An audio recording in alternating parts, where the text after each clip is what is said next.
के दरस देखा जैतू लला की चुनरिया ये मैया ओढ़ के दरस देखा जैतू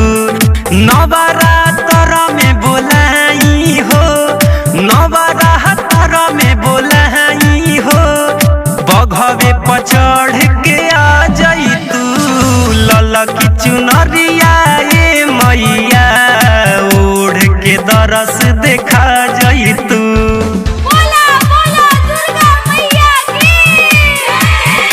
आप सुन रहे हैं अमित पटेल की आवाज में खुशबू रिकॉर्डिंग स्टूडियो कहला बिशनपुरा बाजार मिक्स बाय इमाम बाबू। असरा हम के लागल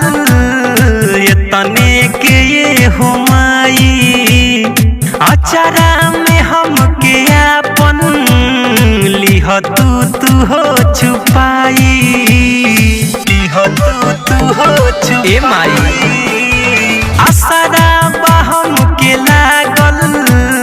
ये तने के ये हुमाई अचारा में हम के अपन लिह तू छुपाई नवरात्र में बोलाई हो बघवे पर चढ़ के आ जैतू ललकी चुनरिया ये मैया ओढ़ के दरस देखा जैतू ललकी चुनरिया ये मैया ओढ़ के दरस देखा जैतू देखा जैतू। Presented by lovely films production. Khushbu recording studio कहला बिशनपुरा बाजार मिक्स बाय इमाम बाबू। स्वागत में तोहरा हम फुलावा बनी बिछैले अइबू न तो अपमान होई लोरावा बनी गिरैले हे माई स्वागत में तोहरा हम फुलावा बनी बिछैले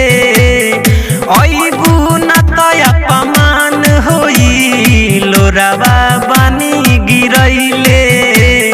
प्रिंस इमाम मैनेजर के भगिया ये मैया जगा जैतू अमित पटेल दीवा करके दिलवा के सारा धपुरा जैतू ललकी चुनरिया ये मैया ओढ़ के दरस देखा जैतू नवरात्र में बोलाई हो नवरात्र में बोलाई हो बघवे पर चढ़ के आ जैतू ललकी चुनरिया ये मैया ओढ़ के दरस देखा जैतू ललकी चुनरिया ये मैया ओढ़ के बघवे पर